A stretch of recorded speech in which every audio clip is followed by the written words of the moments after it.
உடைய பரிசுத்த நாமத்திற்கு மகிமையுண்டாவதாக. கர்த்தரின் வார்த்தையும் என் வாழ்க்கையும் என்ற ஆடியோ கிளிப்பின் வழியாய் உங்களை சந்திப்பதில் நான் மிக்க மகிழ்ச்சி அடைகிறேன்.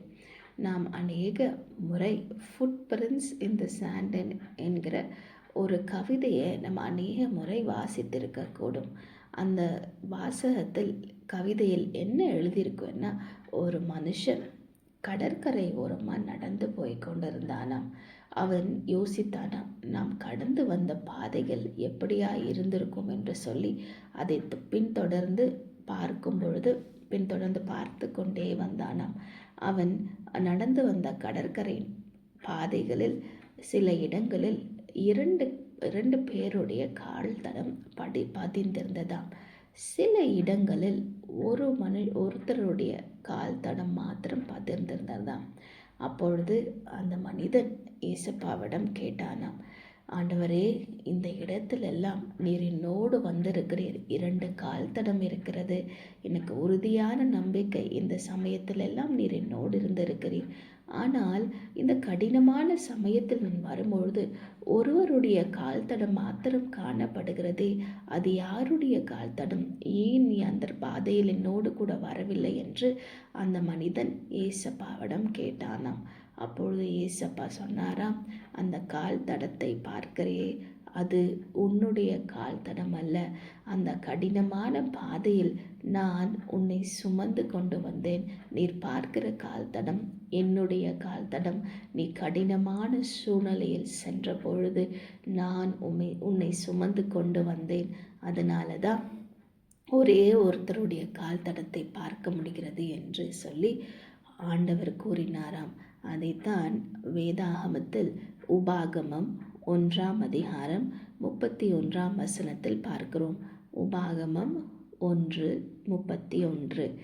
ஒரு மனிதன் தன் பிள்ளையை சுமந்து கொண்டு போவது போல நீங்கள் இவ்விடத்துக்கு வருகிற வரைக்கும் நடந்து வந்த வழிகள் எல்லாவற்றிலும் உங்கள் தேவனாகிய கர்த்தர் உங்களை சுமந்து கொண்டு வந்ததை கண்டீர்களே. மோசே அடியார் அவர்கள் இஸ்ரவேல் ஜனங்களை பார்த்து கூறுகிறார், ஒரு மனுஷன் நம்மளை ஒரு பிள்ளையை சுமந்து கொண்டு வருவது போல நம்முடைய கர்த்தரும் நம்மை வனாந்திரத்தில் இந்த கடினமான பாதையில் சுமந்து கொண்டு வந்தவர் கர்த்தராகிய இயேசு கிறிஸ்து என்று சொல்லி மோசே அடிகளார் இஸ்ரவேல் ஜனங்களுக்கு ஞாபகப்படுத்துகிறார். நடந்து வந்த வழிகள் எல்லாவற்றிலும் உங்கள் தேவனாகிய கர்த்தர் உங்களை சுமந்து கொண்டு வந்ததை கண்டீர்களே. ஆண்டவர் நம்மை சுமந்து கொண்டு வருகிறவராய் காணப்படுகிறார். ஒருவேளை நம்ம கடந்து வந்த பாதைகளை திரும்பி பார்க்கலாம்.